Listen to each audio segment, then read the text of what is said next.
Welcome to another Acoustic Alternatives. I'm John Bomarito. Many thanks to Grove Studios in Ypsilanti for opening up their podcast studio, which is a rentable space for folks who want to do podcasts of their own. Maybe you're a band and you're looking for a place to do band practice. There's a band that's doing that just down the hall today. And there's a couple of other rooms, too, to check out for Grove Studios. I'm here with an old friend of mine, and she's not even that old, but I've known her for a good portion of her adult life. Mm-hmm. Olivia Deer is my guest on Acoustic Alternatives. Hello. Hi, we are old friends. You're old friends. I would Were you say. 17 when I met you? I think younger, actually. I don't think I could drive at the time, or No. had my license yet. So maybe just turning 16 or 15. It's crazy, because Yeah. you've been doing this for a decade already. And Yeah, I guess so. we're going to sing your praises and talk about some of the things you've done. Oh, please don't. I have to. I mean, that's Okay. part of what we're going to do. All right. I'm trying to decide if I should have you start with a song. I think I will. Okay. So we're not going to jump into how you got to where this. I don't know what songs you're doing yet, but let's do a song. Olivia Deer is here on Acoustic Alternatives. What would you like to start with? Normally I would ask you for a request, but it's like not playing shows for, a year of your So life long. is the scariest thing as a musician because it's almost like your songs become muscle memory. Yeah. So now I've got a solid 5 songs I can choose from that Go I for it. still know. Do all 5 of them. So I'm going to do those ones. I'm going to do Halfway because I think that's one that you like. God, I love this song. And that's going to be my next single. So Perfect. let's do it.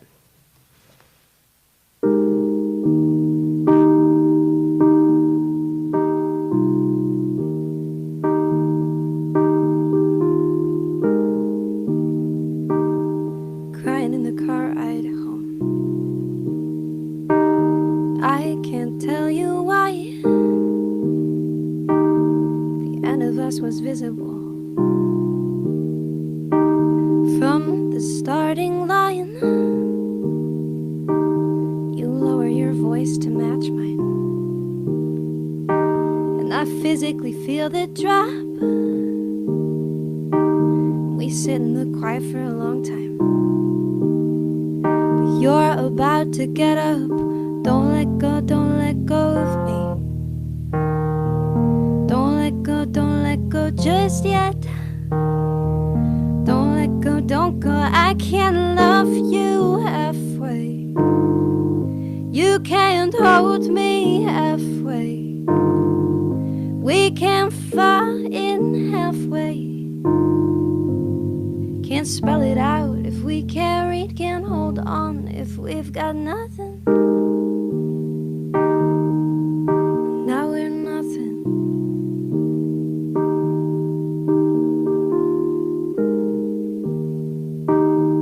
Who is I to make demands? But who are you to walk away? And no one's got clean hands. Why we digging anyway? So call me when you sober up. You know I'm awake. And tell me what it is you want. 'Cause you know I want the same. Don't let go of me. Don't let go just yet. Don't go, I can't love you halfway. You can't hold me halfway. We can't fall in halfway. Can't spell it out if we can't read, can't hold on if we've got nothing. Now we're nothing. I'm not sure what I want, but it's sure not this. I'm not sure what I want, but it's sure not this. Wasn't sure what I wanted, but now I know that it's you. Is it too late to come to? 'Cause I can't love you halfway. You can't hold me that way. We can't fall in halfway. Can't spell it out if we don't speak. Can't hold on, I can't love you halfway. You can't hold me halfway. We can't fall in halfway. Can't spell it out if we can't read. Can't hold on if we've got nothing. Now we're nothing. Give me something. Give me something.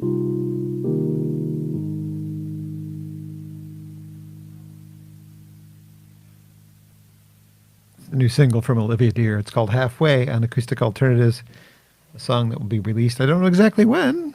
Do you know when? February. I can't say the date. Okay. Because February. I don't know. I get in trouble for saying dates and then not sticking to them. Don't say the date. Well, we're going to back up in history, but I want to talk about that song first because you've been in the same relationship for the entire time I've known you. Yeah. and I don't know how you write a song like that when you're talking about Yeah. which feels like you're trying to break up with somebody but remain their friend. Yeah. And that's something I've been through in my life more than once. Yeah. And that's why the song means something to me. It means so much. It's hard to hear it and go, God, I know exactly what that feels like. But then I'm thinking, you don't. I mean, maybe you do. But I mean, weirdly enough, I think everybody has a lot. Like, I think every single person I've met in the universe has a great deal of empathy, and whether or not how they reflect that, how they act on that empathy is totally different. But most of my songs aren't about my own experiences, and that's just the way that it goes, because when I write about my own experiences, I don't tell the truth. So, I mean, like, it's really hard to just, like, it's like writing your diary and singing it to people, and I think that can be really powerful, but I also think that my best work is when I can look at somebody else's situation and go, holy moly, I've felt that in some form. You know, I've been with somebody for almost 10 years now, I guess, and we are old. But there are times where I was singing that song just now, and I was hearing what's that? And no one's got clean hands. Why we dig in anyway? And I'm like, I feel that right now. I think we were just fighting before I left, and I'm like, why do we do these things to the people that we love? Like, it's not about me. It's about a friend who went through an awful, awful divorce. But yeah, everybody can relate to something, and I think that's the power of it. People take it and they make it their own. You know? Well, that's the mark of a good song. You've written something that isn't even your own experience, but I can relate to it as something, and it makes me. I mean, I'm sorry that you can relate to it. Me but too. I'm glad that you can, if that makes any sense. It's been one of those years, and I'm surprised I didn't cry because something in my emotional psyche has been turned on in a way that I'm like, I should have bought stock and Kleenex a year ago. Seriously. Yeah. I mean, everything's affecting me more emotionally than it ever has before. I get that. Which is weird. I think it's either one extreme or the other. Like, I've found myself, it goes like one week to the other. 1 week I cannot stop crying at everything. And then the next I'm like, I feel nothing. And I just think there's so much to feel and to think about right now. And right. That you're like, let's not pick one. Let's just, so you just got to let yourself feel whatever or don't feel whatever it is, you know? Well, anyway, new single coming soon. Check out that. All right, so let's back up. Let's give people, like, how did you get here? Yeah. You started your career with your birth name, which is Millershin. For some reason, you think that's a mouthful, but it's not. It's not. Millershin is easy to say. It's not Misselschmidt. Millershin is easy to say. Miller's chin, as you always used to say. Yep.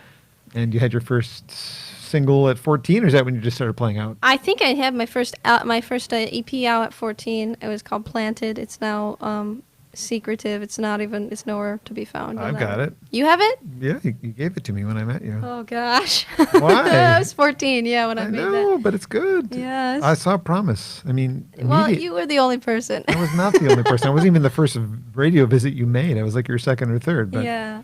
Maybe one that gave you more support. I have no idea. Yes. But that's not the point. Do you remember the first song you wrote? The first song ever was "I Want to Grow Old with You." Oh, that's your first song ever. Yeah. Yeah. I was messing around with it at school. I was messing around with a ukulele, and I thought, oh, this is gonna be easy. I can just write songs now that I play an instrument. And I went into school and was bragging to my friend Hannah, and I said, oh, I'm writing songs now. And she was like, no, you're not. She knew that I was a liar. And I was like, I'm totally writing songs now. And she said, can you write a song about anything? And I said, of course I can. She said, what about pickles? I'm like, nope. And she said, well, what about elderly people? And I said, oh, yeah, I can do that. Sorry, I forgot to put my mask back on. Sorry, So I went home and I Googled, what do elderly people do? Elderly people do. And I came up with, I Want to Grow Old With You.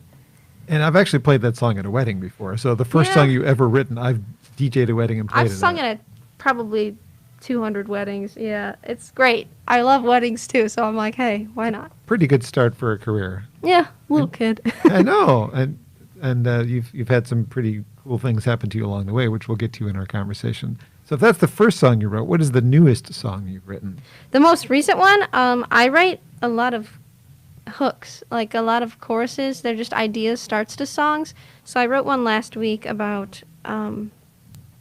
It's just like 30 seconds. I wanted to show it to you, but it's just 30 seconds. Well, so. it's okay. We'll just play 30 seconds and we'll tell people it's not a whole song. Do you want me to? Sure, why not? Right now? Yeah, why not? We're going off. Okay, I wrote it on New Year's Eve, because I was feeling super emotional about how, everybody was feeling emotional, about how I feel like, even though I did so much, I feel like I wasted an entire year of my life, but there wasn't really much that I could do about it. There wasn't. So mask now, if you're singing. Oh, yeah, thanks. Unmask, demask, remask. That's good. Yeah, okay. I think it goes like this. I'll do better when I'm older. Second quarter, oh. But I waste another night, get wasted, say. I tried lying to myself for saving's sake. It's like living on a shelf for one whole year. And now I'm here. Yeah, that's the idea. Can't see me smiling, but I'm smiling because that's an Olivia tune for sure. Yeah, thanks. Sounds like you. It sounds like something I would enjoy hearing the full song of. Yeah, I just started the verses, but I don't want to give them away because they might be garbage. That's right okay. All right, so you're multi-talented as far as what you can play. Which do you prefer to write on? Ukulele, piano, guitar? It's changed over the years. Definitely piano now. I just think it's so much more space for me. Guitar is like when you stop playing it for a little while. It's not only uncomfortable to start playing it, but it's also like you don't speak the language anymore. Ooh. You know? Interesting. Right. I sit down with it now, and it just doesn't feel like home to me, if that makes any sense. Yeah. And this is just so open for me to think. Because I'm very lyrically, I'm like, I want to play the same 4 chords for 3 hours and sing over it and find out what feels right. I'm sure it annoys the crap out of my partner, but he says he likes it. He says he likes to hear the same 3 chords over. Well, hey. he loves you. Yeah, he must. He does. He calls me. He's like, I really like that 3rd line. Why are you listening to me? Because he's a lucky guy. Yeah, sure. Well, usually you tell him that. Yeah. Well, usually you have a guitar player with you, so you can kind of balance out the guitar piano stuff when you're doing it. I actually have to say one of my very favorites of yours is a piano song. We Know Not is a brilliant song. Oh, really? I could do that one today. Well, good. Just as a rule, though, I mean, you sound good with both. Actually, all 3 instruments. They all work for you. So thanks. Don't put the guitar away forever. Keep Brian around and have him play guitar. And I love that. I think that's part of it too. When you get you got lazy, didn't you? Yeah, you get good players. You know, Brian was my guitar teacher. Oh, jeez. He's the master of all instruments. But speaking of Brian Riley, just so people know who we're talking about. He'll definitely watch this and be like, "Oh, I'm so proud of you, friend." That's how he talks. He came along and he played guitar in my band, and he's just so good that now I'm like, I don't even want to touch a guitar. No, it makes sense. You know, but if he does it right and it sounds good with my voice like that, then we'll keep it that way. and he can take what you've written on piano and turn it into absolutely guitar piece. Yeah. So he's known me as long as I think actually a little longer than you. I met him when I was like 13 or 14, and so even if we don't always agree stylistically on production or where a song's going, I know that like he's the one person that I want to show the song to, because he always brings me back to, he's like, no, but this is the thing that you need to stick. This is the thing that you need to keep. You can do whatever else you want, but you need to keep you, and it needs to be on top of the music. And it's just like, yeah, it's good to have somebody who knows you musically like that, you know? That's awesome. Well, part of your journey, if I remember correctly, is that you were classically trained. Oh, yes. At what point of your life was this? Where was this in your history? Started at age 7 or 8, I forget. I think it was 7. I started folk and like musical theater, and then went into classical naturally at 8. And that was my whole life. I went to Interlochen for 2 summers for operetta and classical voice, and then singer-songwriter. Continued opera until maybe 3 years ago. I just was touring a lot, and so I got out of it. I would love to get back to it. You were doing opera 3 years ago? Yeah, I mean, not singing out, just training. It's like working out. It's like working out for your voice. And I remember I freaked out. We had a show at the Masonic Temple a couple of years, 2 years ago, a year ago. I remember missing that show, And, yes. Oh, yes. I was sad to miss that But I show. posted videos of all of it. It was a great show. I mean, I shouldn't say that about my own shows, but we felt You're proud of it. really, really good that night. But I was going into it a week before, and I was in my head, and I was like, my voice isn't strong enough. So I went in and I had a vocal lesson with a woman who's been training me for most of my life. And she was like, no, you're fine. And then I thought, I worked out. I'm totally fine. Like, it has that effect on you. It's like being prepared, warming up. But I just have never heard you do anything in the operatic field, and I just didn't. I mean, I knew that you've done it. could do it. I'm not going to say no to that. I don't know if I could do it. I don't know. I don't need to do it into this mic. Yeah, no. You would be surprised how many, because a lot of people know that now because I've said it in articles and things like that. So I get a lot of calls from rappers who are like, can you sample some operatic vocals on my... Nice. So I'm like, no, you don't want that. No, I think they might. I don't know. Very cool. Do you remember where your first gigs were that you did as a kid? Yes, my first ever gig was, I had like a couple of weekly ones, which I think was the greatest thing that I could have ever done. And my parents were just like, yeah, we'll drive you there. My grandma actually got me my first gig at Caribou Coffee. It's now gone. Yeah. The one on Rochester Road? The one on Adams and Tinkin. Okay. And it was great. I did it every Friday. And and then I did Max and Irma's. And those are gone now. It's your fault. Callahan's. It's all, I'm seeing a path of destruction. Yes. It's all tied back to me. I don't know. Like a bunch of like bars and restaurants and cafes and things like that. And when other kids were going to football games, I was just like, oh nope, I've got a gig tonight. Oh. But I didn't think it was a sacrifice. I was like, this is my job, I love doing it. I get to go sing. At the time, I was singing mostly cover songs, but I get to go sing cover songs for 3 hours and just play guitar. Like, it's a great what place to start. better than that, right? Yeah, I mean, you're cutting your teeth in front of people. You're getting a chance to be a live performer before you actually have to be on a stage where you're the main focus, and it's kind of good practice for that. Where was your first gig?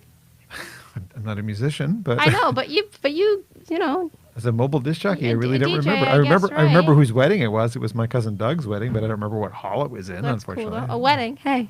Yeah, I mean, actually, I DJ'd the pep rallies at my high school before I graduated. Hey, go. that's earlier. That is earlier. What'd you spin? At the time, I was using 2 tape decks and a CD player. Yeah, you have to fast forward to get to the songs on the tape decks. It was a little bit more challenging then. But I didn't never really use turntables to DJ, which is weird because I had records. That's okay. Just never did. Why? Sound quality? They're heavy. No, that's good. That's why I didn't play keyboard for the longest time. It's heavy. Too heavy, It's heavy. You got to go with convenience and comfort, and it sounds good. So beyond the coffee houses and the restaurants, what was your first stage that you played on? I mean, you played on some great stages in your life. Do you remember? Some really awesome stages. My first, oh gosh, I can't remember.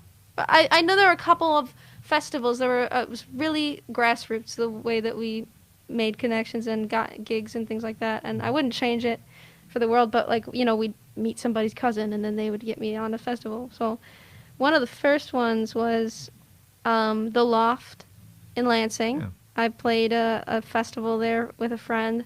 And then shortly after that, I played, I think it might be reopened now, but it was closed, the Emerald Theater in Mount Clemens. Oh, did they reopen it? Good. I think that they did. And at the time, it was like right before they were closing it. And there was this big rock show, and they just put me right in the middle of the set. whatever, and they were like, yeah, play 3 songs. And I was so nervous, and it was such a big stage at the time that I forgot to plug in my guitar. So I played the first 3 songs without, I was like, why isn't it making sound? And my drummer, Matt, my old friend Matt on the cajon was like, plug your guitar in. What is your problem? Yeah, but, you know, you live and you learn. We do. Big stages. We do. Big stages will get to you. Well, how about another song with Olivia Dear in studio today on Acoustic Alternatives? What would you like to do next? Sure. Back in time, go forward in time, something new, something old. Well, you said We Know Not. I did say We Know I Not. haven't played that one in a long time. It's a darn shame. Do you want me to? I do. Okay.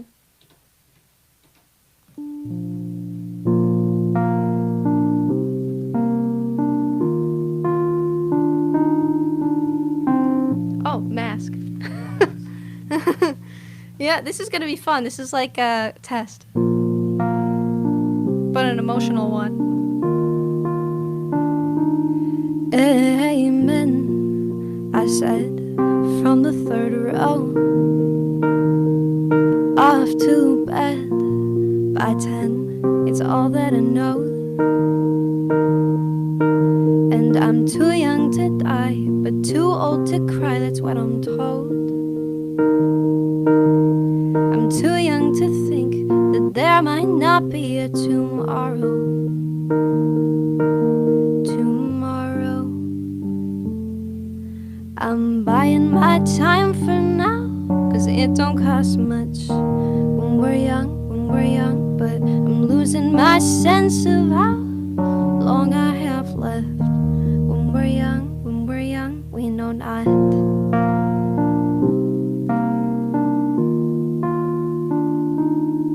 We know not.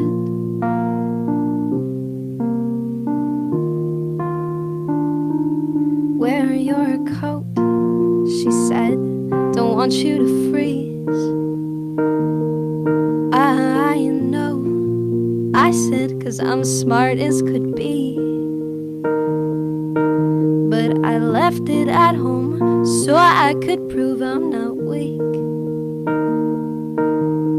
And nothing that bad could ever happen to me.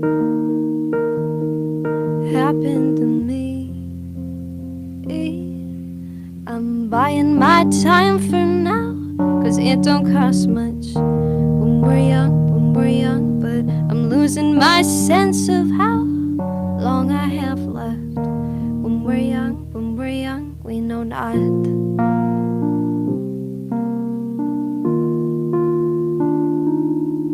We know not.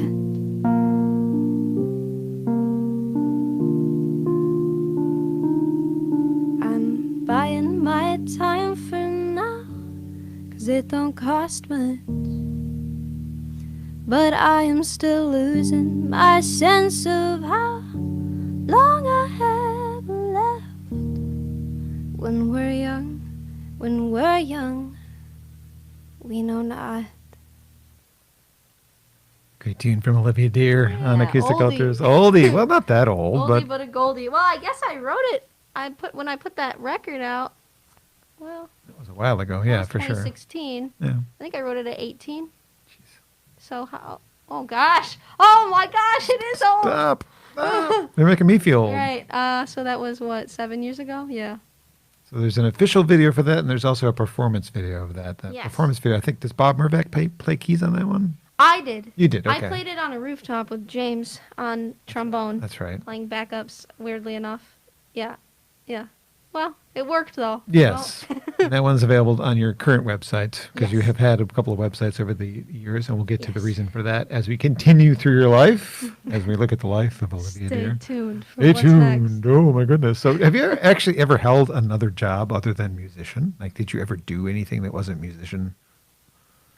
Well, I guess recently you did, but not including that. yeah, no. I was like, well, my parents own their own business, so I've helped them with like jobs around the office, like assisting them, and I did some web design.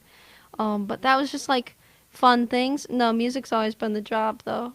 I mean, it was never like not I don't know the transition of where it became a job, because I was just like, it's fun. And then one day somebody paid me for it, and I was like, all right, now everyone's going to pay me for it. It's more fun now that I'm getting paid. Yeah. Right. But yeah, it's always been. I didn't do babysitting or anything like that. Nope. Yeah. Never worked at a restaurant. Never did any of those. No, I've always wanted to. What? I know it's really weird. I've always wanted to like bartend or like be a waitress or host. I think I crave that, like the starving artist thing. Move to LA. Right. If I did move, I absolutely would have to. I mean, yeah, because you would make it right now. Yet you can't make a living making music in 2021 yet. No. We'll get there. Yeah. Well, now we're going to jump a little bit forward because you're kind of a big deal. I mean, I don't know if you know this, but who? You. Oh, me? You're kind of a big deal. I thought you meant it's. No, you've done a fair amount of like significant things. So are you. I don't know if you know this. I'm not. Kind of a big deal. Well, I mean, anybody who has the power in their own community that you have, I would say, is a pretty big deal. Well, used to, but I'm working on it. No, never used to. No, I strongly disagree with that on the meter of agree to disagree. Okay, strongly fine. Disagree. I'm not going to argue with you in a public forum. All right. I'll fight with you all day. I'm not afraid to. It's arm wrestle. Right. It's COVID. We can't arm wrestle. No, we can't touch. It's been long enough since the televised singing contest. It's been about 7 years since that happened. Yeah, longer maybe. Yeah, about 7 maybe. Yeah, that sounds right. What was it? America's Got Talent, right? Yep. And you made the semifinals. I remember this right. It's been so long. Quarterfinals. Yeah, okay. Yep. I know it's kind of I attribute that to like this thing that I started doing. I was so sensitive. I'm still super sensitive, but like I've started to block out bad memories. I don't know if that's a positive thing or a negative thing, but like there are parts of my life that are just, I know that they happened, but they're kind of missing the whole me being there. I've done that. Like that entire thing was like that. And not that it was an all bad experience. It was just not an experience that I would ever do again or want my children or anyone I love to go through it. If that makes any sense. It does. It was part of my question. Right. Like, well, how do you feel about televised singing contest was essentially the question. And you think it's kind of a bad idea. I think it's an awful idea. I think it's a great idea if you have no sense of like this. How do I phrase this without sounding like a total butthead? If you have no creativity in the songwriting making part of it, if you don't care about that, you're looking for somebody else to roadmap that, and you just sing, you know, because there are vocalists who don't write anything, and they blow my mind, and they sing like they write it, or they, you know, it's like coming from their soul, and that's amazing. But like that's not what these shows are fostering. So if you go on to it with any sense of like self or like your artistry, which most artists hold near and dear, that's like all we care about is my identity is in the music. Lyrics. So, you know, what they're trying to do is they're trying to put you in this like box of something that they can sell, which is like, as an artist, the worst thing that we're trying to avoid that. We're like, we want to be free. We want Right. So I would say if you care about the art side of things, then probably don't venture into it. But if you want to just show your skills and make something happen, you know, why not? But yeah. Was there any advantage to have done it? Like at the time, did it open any doors for you? Some shows, they asked me to audition just solo, but I was super hesitant to do it in the first place, so I just took a couple friends and I formed a band. So going on to it, I didn't enter it with my own name. So like people who liked us had to like search for us, because my band name didn't have any music out there. It was a brand new band we formed for the show. So the people that found me were like diehards. So we got, I think right after, like a week after the show ended, I went and played a wedding in Oregon for some people that were big fans of the show. So that was, I mean, I think even if I meet one great person, it was all worth it. Okay. So yeah, why not? It was good. Yeah. Strangely, they made you sing a Queen song, and that's how you got eliminated. But that's how the script was written. They probably didn't intend on keeping you. Otherwise, they would have given you something more fitting for your voice. It's so weird because there's so many contracts, but now I feel like they're not listening to me anymore, so I can talk about it. You shouldn't then. I don't want to get you in trouble. trouble. I mean, I think I'm good. But you know, they give you some song options, and they have it made up in their minds. It's a production, you know, that's fine. Sure. It's about ratings. But we knew going into it that Fat Bottom Girls wasn't necessarily the best option for me, a not Fat Bottom Girl, and these two boys. But they gave us the options of that. I think it was Take on Me, Don't Stop Believin', Fat Bottom Girls and one other song, and we were like, well, God, if there's one that we can really try and like make goofy and make our own, and if we're gonna have to play it on ukulele, we asked for like a choir. We were like, if we're gonna do that, we want to make it a big thing, like a big crazy thing. And you know, I think that they just had their minds made up when looking back, hindsight. But you know, I'm glad that I wasn't the winner of America's Got Talent or anywhere close to it. Yeah. I'm glad that I did it with some friends and that I got to experience reality TV. Yeah. Because it's truly unlike anything else. It is the furthest thing from reality, and I mean that like in the nicest way possible. It is the biggest dream world. Everything's fake, you know, but now I watch reality TV and I'm like, I wonder if he does have a twin brother. Yeah, exactly. How much of the story is made up. Right. Well, after that, you got a chance to do some pretty cool things as far as going on and touring for yourself. Yeah. And there's some pretty decent names on your resume, people you've opened up for or played with. Mm-hmm. Brag a little bit. Let's hear about some of the experiences you had on the road with some... Bragging. It's okay. This is about, you know, you. You know, this is like so uncomfortable I know, for me to but talk about. I'm trying to give people a sense of who you are. Yeah. And what you've accomplished. I'm trying to give because you're people so a sense humble. of who you are. Well, this isn't about me. You're very humble, and I love that about you. But you have done some really great things. I got called fake humble a couple of years ago by somebody who knows me really well, and he was just saying it to get to me, get under my skin, and I was like, no. I was like, that's nice of you to say. You're not fake I was humble. like, I don't think I'm humble, period. I think I just don't want to talk about it. I don't think any sane person wants to tell you all the wonderful things about them because... You have to write a bio, though, and it's in your bio. It is in my bio. But it's kind of cool what you've done. I mean, not a lot of people from this area have been on tour with... Yeah. With Howie Day. Teddy Geiger, Howie Day, Ryan Cabrera, Tyler Hilton. We did this couple shows, or the one show with Jeff Daniels now. Orla Gartland, Sawyer Fredericks. Gosh, a bunch. I know there's a lot more. Yeah. I'm missing some. Oh, we played that show with Michael Bolton, which is a weird one. In Detroit? Yeah, that was cool. But there are some more people that we played shows with. There's actually, because, you know, when you tour so much and you jump on different shows with people in different markets, there are some people who I played with when I was like 18, 19, and, you know, I was like, oh, cool, you're a songwriter, you're good, like, moving on. And then fast forward 5 years later, they are like crazy famous online, and I'm like, I mean, I thought you were great, but I never would have guessed of all the people like that you're blowing up now. It's like, it's pretty cool to see songwriters that, you know, you just saw on stage next to you that are like getting national recognition. So that's what it's all about, and that's what's going to happen for you eventually. This is the path that you're on. I don't know. Well, you're paying your dues. You're doing the touring. You're doing you're doing it the right way, as far as I'm concerned. Yeah. Well, I feel like I made it already. It's like, you know, making a living. Well, not right now. Making a living and making art that I like. That's the biggest thing. Is like making music that I like. Is so good. That's making it.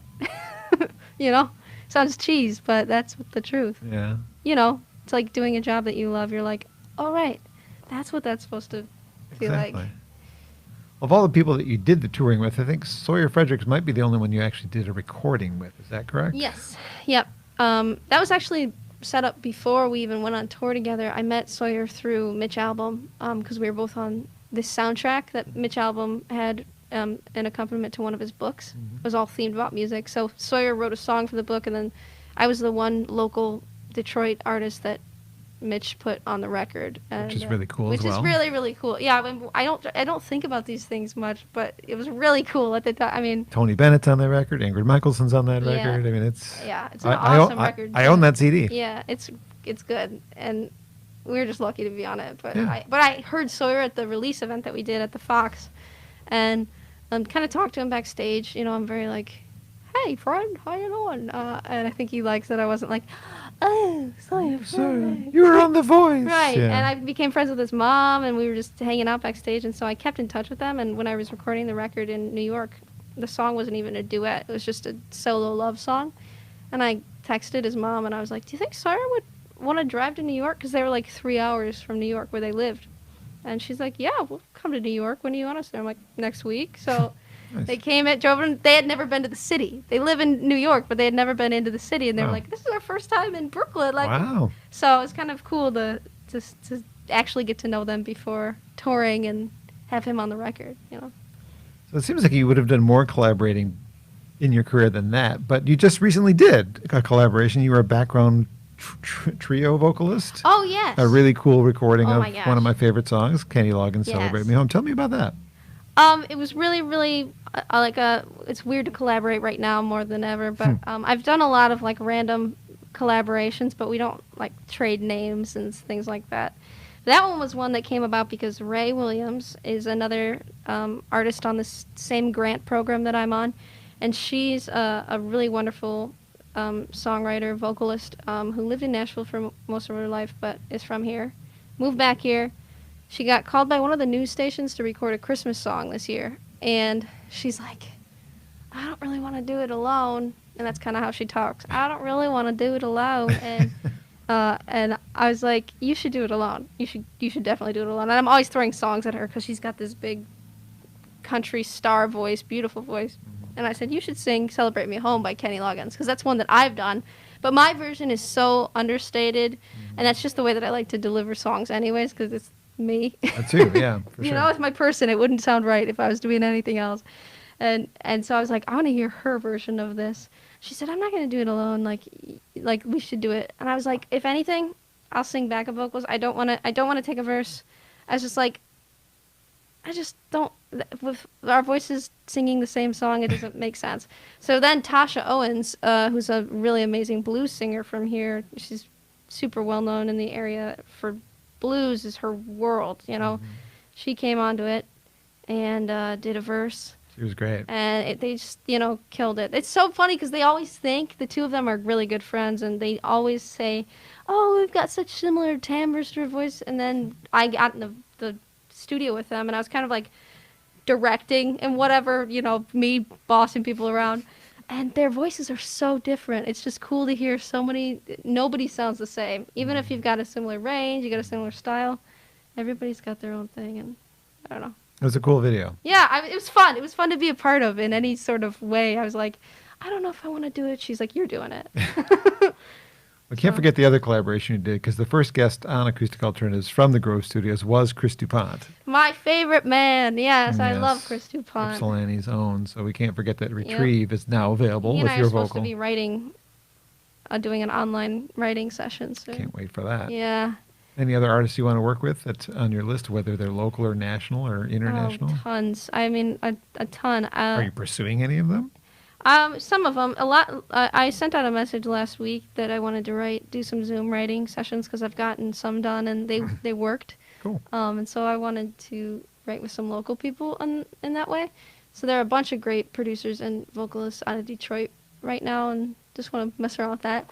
But then nationally, there's out west. I feel like I was collaborating with a ton of people, and then this sort of threw a wrench in all of that. I don't want to. Should I name it? I don't know. No, I won't. That's why I name asked. names. I asked if you want. I mean, there's. I wish list. should pull up a list. There are some artists from around here. Noah DeLeon is an artist, an acoustic artist from Detroit. Nick Erbs, another acoustic artist from Detroit. Noah's dad and I know each other. Really? Yep, I used to. I mean, when his dad worked at Harmony House, I worked at a record store. What? Yes. You know what's weird about Noah? So I met him at a show that we were both playing. We are third cousins, once removed. Oh, really? Yeah, we just, my mom said, you know, you're related to Noah. She saw me posting about him once. I was like, how? What? Yeah, I couldn't explain it to you right now, but it's Right. very clear that we are not by blood. If you've ever seen the two of us, we don't look much alike.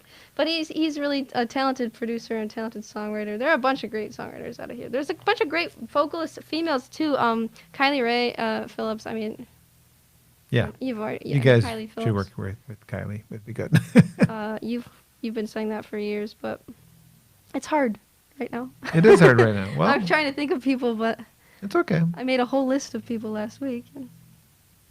Let's distract you with a Now song. I'm blanking on it. Do another song. Let's drop that. Do another song. I What would can you? pull up my list. All right, another song.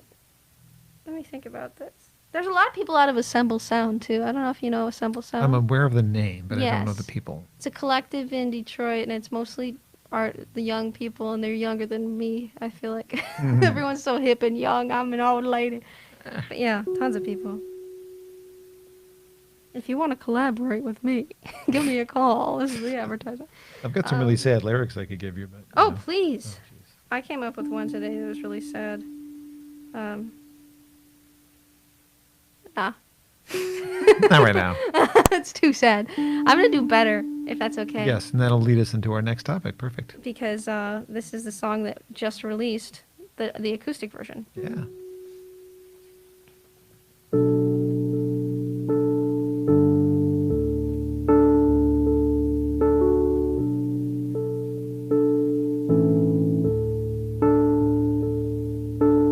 Never really know which one of me you wake up to. Living in my head, I let you down again, but I'll make the bed for you. Don't know how you take me when I'm always breaking something in the room. Oh, you never really know which one of me you'll wake up to. And even though you're close, I'm far away. I wanna be good right here, right now. I wanna be better. I wanna feel good right here, right now, forever. And I don't know why I can't sit still, ever. I wish that I could. I wanna be good. I wanna be better.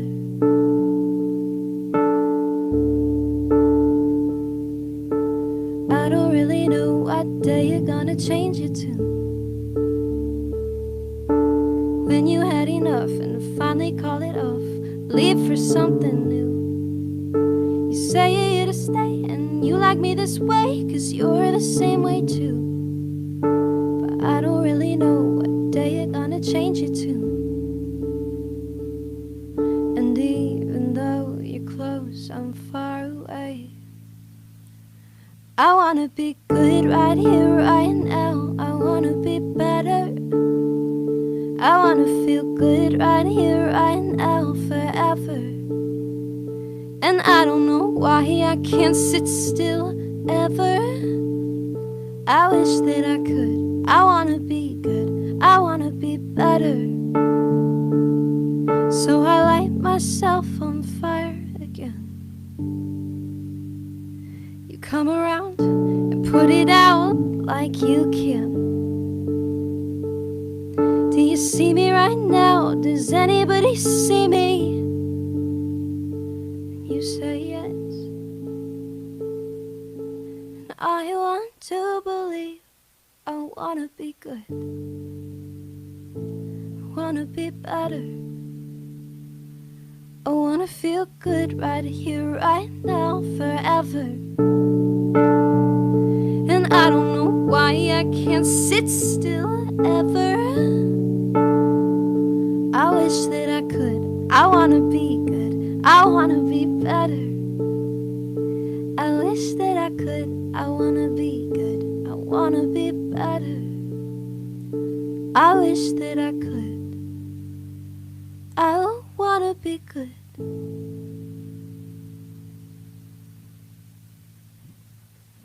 Better. Olivia Deer is in studio on Acoustic Alternatives from the studios of Grove Studios in Ypsilanti, a place that is available for your music needs. If you want to rent, it is a fantastic place to check out, and we'll give Olivia a tour later on. It's great in here. I don't know Ipsy super well, so it's always like a new exploration when I come out this way. I go to Cultivate sometimes. Yep. Yep, because that's a spot. Yeah, sure But is. this is a cool spot. This is a hidden gem. Really. Yeah, it is. I wish we had something like this in Detroit. We might have something similar, but not, you know. No, not Ann this. Arbor and Ipsy have a whole different fostering of art. And, you know. It's a different scene. Yep. For sure, but related. So that song is the first song that you released, and not to say that I have nothing to do with this, but I like when people agree with that person's going to make it, because Tidal, which is a streaming service owned by Jay-Z and who else? Who are the other? Beyonce and Jack White and Chris Martin and like a bunch of superstars just were like, yeah, let's make a platform by artists for artists. That actually makes money for the artists. Yeah. Yeah. What a great concept. Yeah. And they recognized 5 artists from Detroit as their first batch, and you and your previously mentioned friend Ray were 2 of the 5. And that, I'm patting myself on the back, validates my saying Yep. that Olivia has potential to be a national recording artist. Well, you're always right. I'm not always right. I want to be right. This is the kind of thing I want to be right about it. When one of my friends gets recognized for her talent. And that was the first single that they let you release. And of course, things got a little derailed in 2020. I'm sure Yeah. the plans were by now to release more than just the one single. Yeah, we're supposed to each have 3 singles out with videos and full marketing behind them and cover art that was wonderful and things like that. And then, all got stopped. But it's not stopped forever. It's No, just paused. that's exactly what I was like. There's so many things that happened in 2020 and still happening now that were far more important than me releasing this music. And I think that the music's really great, and I'm excited about it, and I care about it so much. But also, like, there needs to be space for people who aren't young white women to speak and share what they're feeling, and it just wasn't the time for me to talk right now. No. If that makes any sense stepped to aside. anybody out there. I get it. I just didn't feel like I had anything positive to add to that situation. I felt like I wanted other people, the Black Lives Matter movement, our country in general, to have the peace and the safety to do what they wanted to do for a little bit. I respect that very much. Well, it's a good chance for you to rebrand yourself, too, because at that point, up until then, you had been using your birth name, Olivia Millershin, and you gave yourself a new identity, essentially, because you have a new lease on your career. I do. I mean, everyone thought Tidal was leading me in that direction. No, Tidal really didn't give us much help with branding, with music even. They just were like, here's the amount of money that you'll be given to spend. You figure it out how you want to do it. And I think the people who hadn't been doing it for a long time, who didn't know what to do, they gave them some sort of guidance. But for me, one of the guys who worked for Tidal, actually, I'd played his college years before. So he knew that I was had been doing it for a while. So he was like, do your thing. So I kind of wished that they would have given me some sort of do this. Yeah. But instead, I just was I was ready to, I always loved the writing music, but I didn't necessarily love the end result of what we came up with. I always felt like it was more somebody else's sound than it was mine. Even if the words were all mine and the music was mine, it was just somebody else's speaking through it.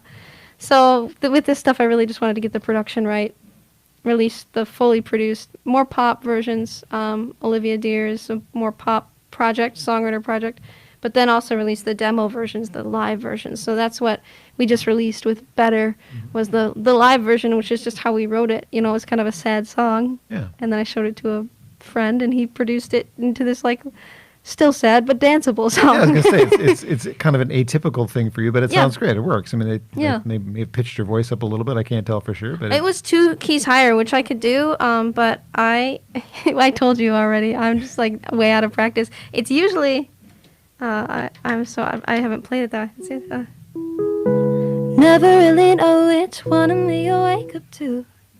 Yeah. it's a little faster. It's a little, Living in my head, I let you down again. Yeah. I should play it in the actual key.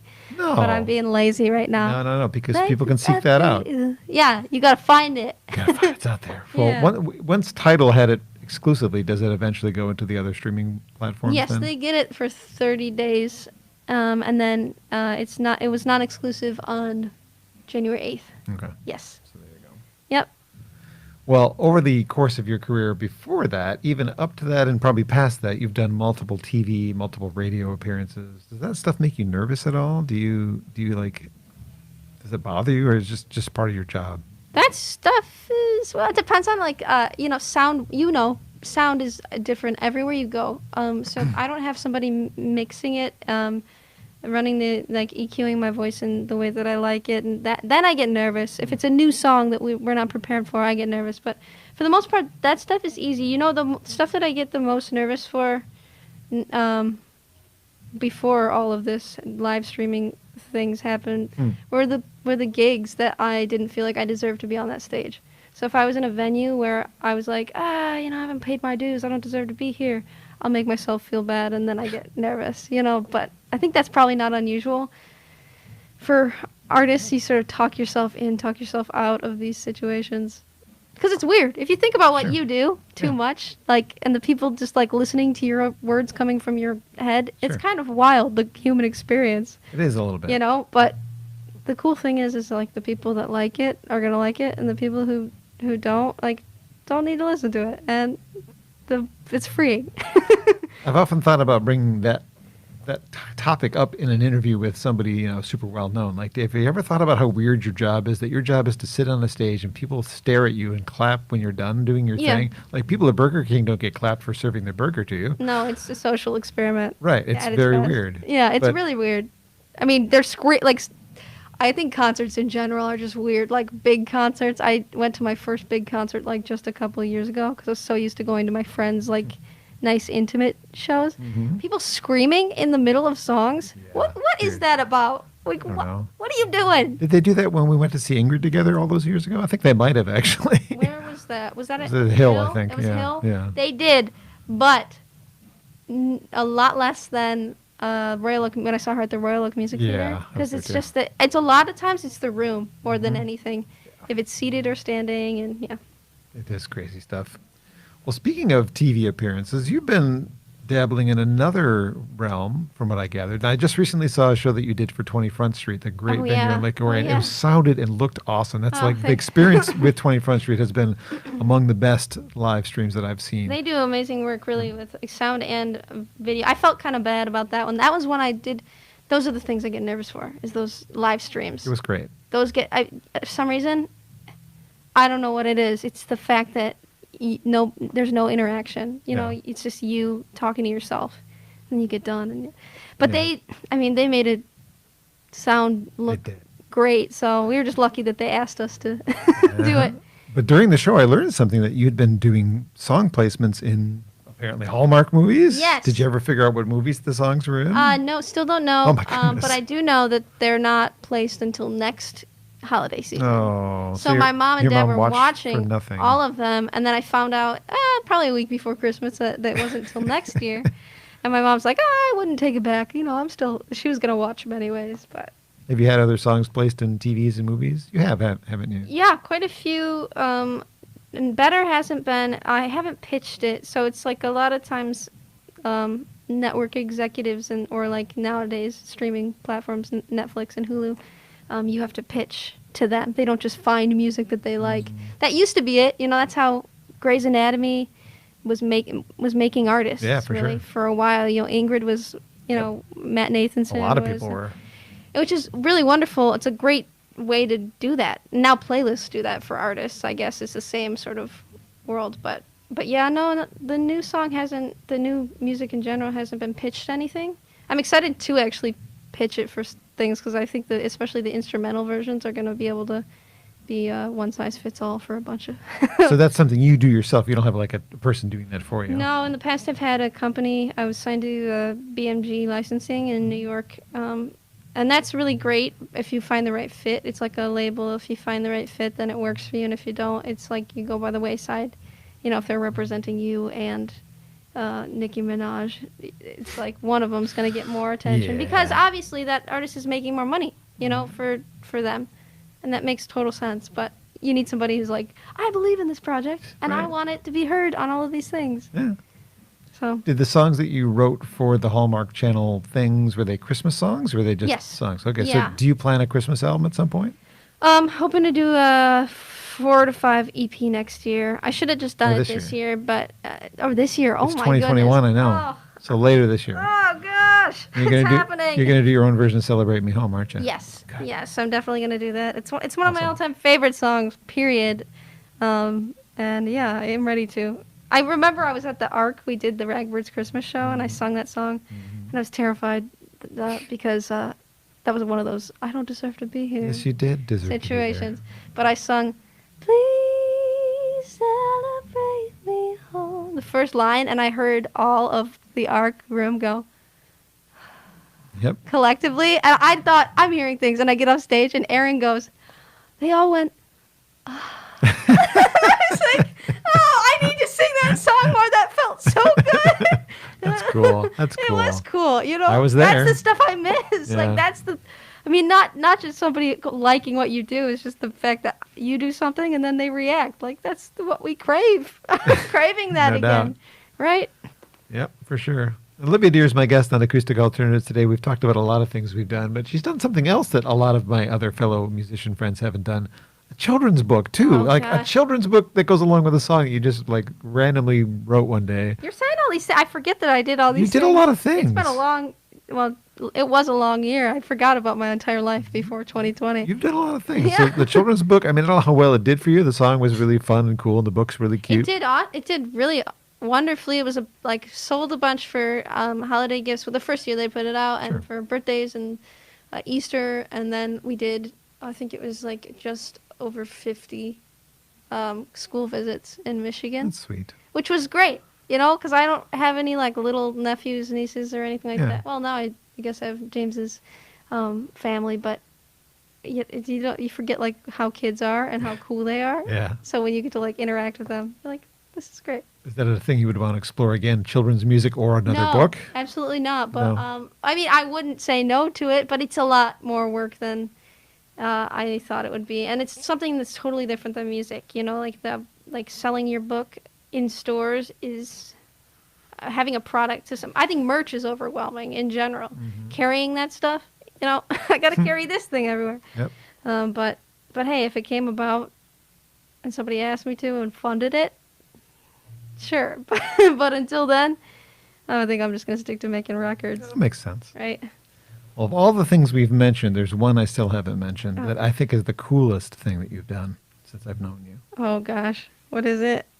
Are you gonna like tell them my deepest darkest secrets? No, I'm Okay. going to say I that don't know what it would be anyway. who in the world, nobody, I don't think anybody has posthumously, I can't use the word properly, but Yeah, no, that's it. duetted with John Lennon. Oh, Your version of Imagine that was on the Olympics, Well, which is yeah. not even available, which drives me crazy that I can't buy this recording that they merged your vocals and John Lennon's vocals and the Yeah. violin work of, what's her name again? Sonia Lee. Sonia Lee. And it was used for a skating routine in the Olympics a couple years ago, and it was amazingly beautiful. I'm like, oh my God, she got the duet with John Lennon. Yeah. Like, who does that? Well, weirdly enough, the whole situation was just so wacky, and because with the Olympics, the music had to match their routine, and then their routine changes up until the day before. So like Sonia, who arranged the whole thing and played it, was like changing it. So I came in after like I don't even know, they had some insane top 20s vocalists, female vocalists that had already sung it, and the Russian coach for Chalk and Bates, these ice dancers, was like, no, this isn't right, that's not right. So she called me randomly and was like, come try these vocals out. So after I recorded my vocals, I didn't even know what it was for. I didn't know if I got the gig. I didn't hear the finished song. She tells me like a week later that, oh, it's for these ice dancers. I was like, cool. Didn't know they were going to be Olympic ice dancers. And then she's like, slowly they're making it through all of these preliminaries, and she's like, oh, they're actually going to be in the Olympics. I'm like, that's amazing. I still haven't heard the song.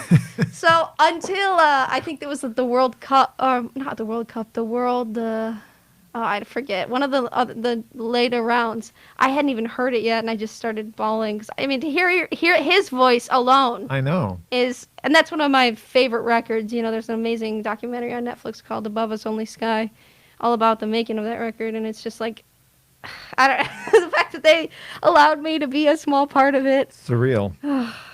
So that's, I mean. But yeah, it's not out anywhere, and No. it actually makes me really sad too. Sonia's like talked about, oh, maybe I'll put it out, and she did such beautiful work with Maybe it. you'll put it out, Sonia. Sonia, are you listening? Yeah, right. Yeah, take a listen to this, Sonia. And neither of us were named on it either. No. Like artist-wise, No. I think it said "Imagine" by John Lennon, which is fine. Sure. But everybody was commenting on when they were coming up and doing their routine. They were like, "This is such an awesome version by the Pentatonics." No, not. No. Pentatonics are great, Right. but they're not who you were listening to at Mm-mm. all. Crazy stuff. But I was like, hey, if they're confusing me with the Pentatonics, me with 5 voices, 5 That's wonderful. pretty cool. Right, I'll take it. All right, let's hear your voice again. Would you like to sing another one? Oh gosh, sure. Could you please? What What else are you working on? Well, I can write you my song about COVID. Yeah. Okay. We're I still can in sing it. you my song about COVID. Yeah, we are still in it. I didn't think it would go this long. God, nobody did. I know my mom and I went for a walk the first week of quarantine, and we were kind of going nuts. We just went for a distance walk because we were freaked out. And I was like, how much longer do you think this is going to go on? She said, maybe a week, maybe 2. And then it went on for 8 months. We're almost a year. Does the song have a title? Yeah, it's called Indefinite. I don't know if you've heard this one yet. So like that was the word that people kept using when this first started, indefinite, and that's like a word that I think is one of the scariest ones. Like it's a horror word to me as a musician, as a person. I just want to have like an end goal. So, I wrote this about being very scared of the indefinite, but not wanting to waste my life with worry. Okay, I'm just gonna sing it. Explaining words that you already wrote. Weird.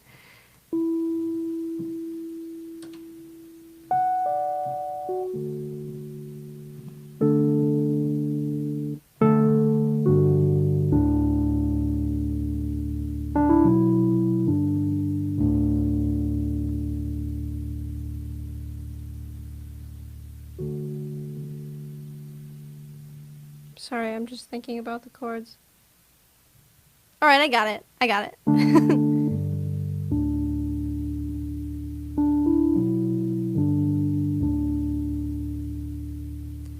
don't wanna be a glass house filled up with autumn and secrets and ghosts. And I don't wanna get to 30 and tell you I'm taller, but I did not grow.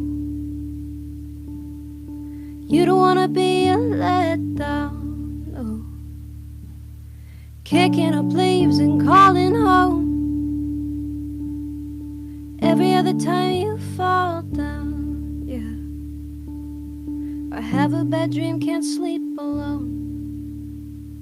So I'm counting worries, counting waves. Numbers aren't my friend these days. If it's indefinite, why are we running at the wall like over and over? I'm getting older. If it's irrelevant, let go. Don't waste an April with over and unders. We're not getting younger. No, we are not getting younger. I don't wanna be a flight risk. I don't wanna hear my head right now. Every other woe and a what if is a waste of space and a waste of hours. Checking corners, looking out feels a lot like looking down. If it's indefinite, why are we running at the wall like over and over? I'm getting older. If it's irrelevant, let go. Don't waste an April with over and unders. We're not getting younger. We're not getting younger. No, we're not getting younger.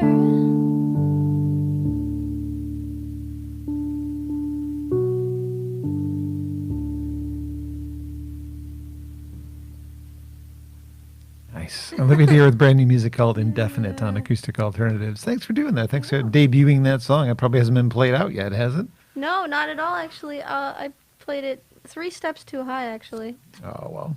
Nobody knows that yet. No, now they do. I meant to click a synth button and I pressed transpose. Hmm. And that was not good. And that's why I was like, that Uh-oh. doesn't sound right, but I'm not going to question myself. And then I, noticed it. Yeah, but it's okay because that's showbiz, kids. And you know what? What happens in the real Still world. sung it, and that's fine.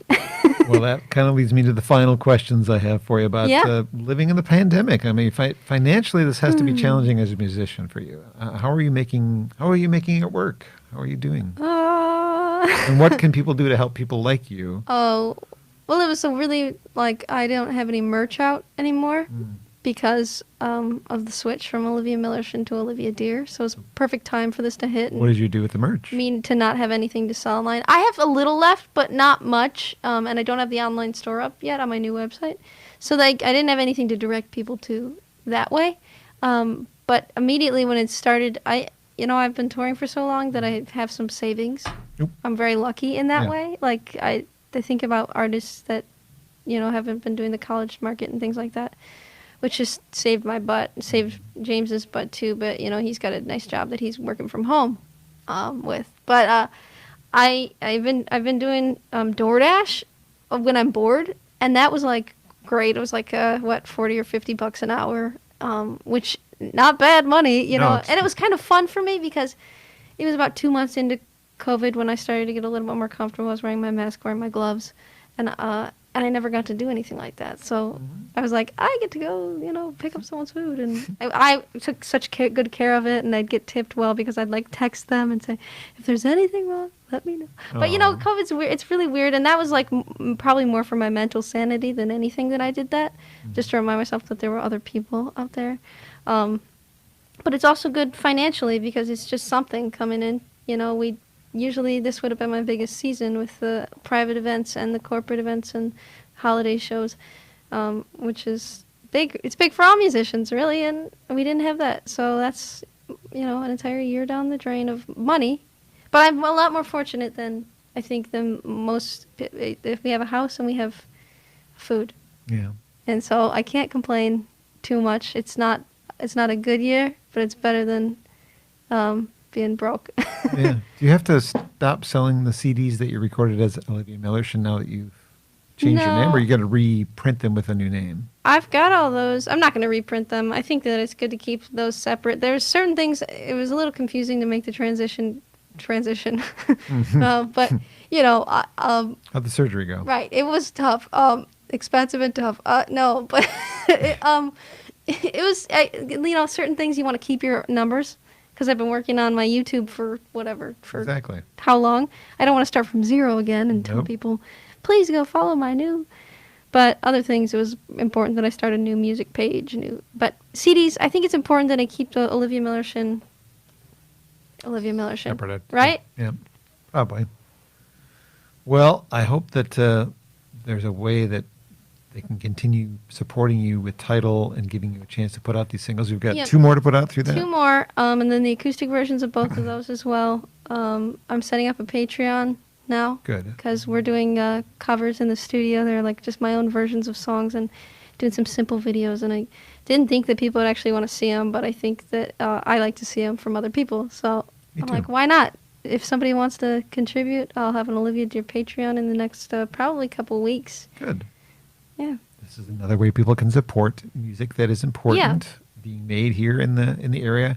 If you're watching from another market, if you're not one of the Detroit or Ann Arbor area fans of this program and you're just a fan of what Grove Studios does, check out oliviadear.com. Did they give you... Yeah. You didn't have to add music to it or anything like that? No, I'm just oliviadear.com. I can't believe that it wasn't taken, but hey, I'm the one, the only. How can people support you through this? How can they support? As of this point, there's no way to support me because I haven't gone to a Patreon model, although it has been suggested. A Facebook page? Of course, I have a Facebook page. I don't think I follow this Facebook page. There's a Facebook page for me personally. There's one for the show. And I don't follow the one for the show. I follow your personal one and I'm friends with you. But through johnbommarito.com, there's a tab for the Acoustic Brunch on johnbommarito.com where you can find out about the playlist for this. And I intend to, at some point, once Grove gives me a link, Grove has been making videos of these as you're watching. There's also supposed to be just simply audio versions where you don't have to watch us. You can just listen. So that's an option too at some point. That'll be something that they fill out for me. Well, but I'd like to pay for something like this. I mean, let's talk about that another time. Sessions. I'm just saying. I would, Thanks. Podcast style interview. Well, that's what this performance, is. Right? I don't know. Plenty of people do pay for that anyways. Right? I know, but I know. I like doing it. Yeah. I do it because I want to help people like you. I know, and you do. So, thank you. You're welcome. Thank you for joining me. I know that It isn't always convenient, but we worked this out and we got it schedules coordinated, and we figured out how to do something different than we did a year ago. Right. Last I saw you when you performed, actually you did halfway in the studio with me about a year ago. Oh my gosh, I don't even remember that. I think you did. It's nice to play later in the day. I don't know if artists ever tell you that in the studio, but like every time we've been in the studio at the radio station, it's been like 11. Yeah, it's too early for you. Noon, and artists are like notorious for being like, "Oh, I'm not ready until 5 p.m." Like, well, I need coffee. So, a pleasure to see you again, and I wish you best of luck. And I know we'll be in touch about the upcoming singles and whatever happens after that. I guess you get to go back to just doing your own thing, putting out EPs at your own rate or albums at your own rate. I'll probably do a full length after that. Because you probably have enough songs written for a full length at this point. I know. I'm like, it's the rush to get them all produced and get them out. Yeah. Before I get sick of them.